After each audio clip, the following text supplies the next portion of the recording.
বাংলাদেশে টানা ভারী বৃষ্টিপাতের কারণে সৃষ্ট ভয়াবহ বন্যা ও ভূমিধসে প্রাণহানির ঘটনায় গভীর শোক ও সমবেদনা জানিয়েছেন সৌদি আরবের বাদশাহ সালমান বিন আবদুল আজিজ। বাংলাদেশের রাষ্ট্রপতি মোহাম্মদ শাহাবুদ্দিনের কাছে পাঠানো এক শোকবার্তায় তিনি এই সমবেদনা জ্ঞাপন করেন। একই সঙ্গে সৌদি আরবের যুবরাজ ও প্রধানমন্ত্রী মোহাম্মদ বিন সালমানও বাংলাদেশের রাষ্ট্রপতির কাছে পাঠানো পৃথক এক বার্তায় শোক প্রকাশ করেছেন।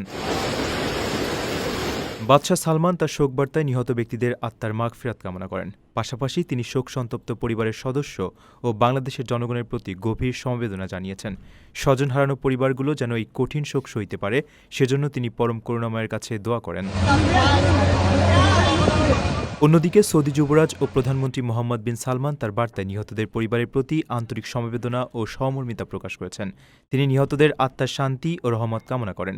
সম্প্রতি বাংলাদেশের বিভিন্ন অঞ্চলে টানা ভারী বর্ষণের ফলে আকস্মিক বন্যা ও ভয়াবহ ভূমিধসের সৃষ্টি হয়, যাতে বেশ কিছু মানুষের প্রাণহানি ঘটে।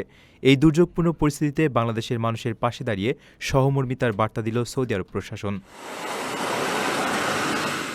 আপনার স্বপ্নগুলো আকাশ ছুবে প্রবাসীর হেলিকপ্টারের মাধ্যমে। বিয়ে, জন্মদিন অথবা যে কোনো বিশেষ প্রয়োজনে হেলিকপ্টার ভাড়া করতে যোগাযোগ করুন স্ক্রিনে দেয়া নাম্বারে। প্রবাসীর হেলিকপ্টার, নিরাপদ ও সাশ্রয়ী বাহনের বিশ্বস্ত নাম।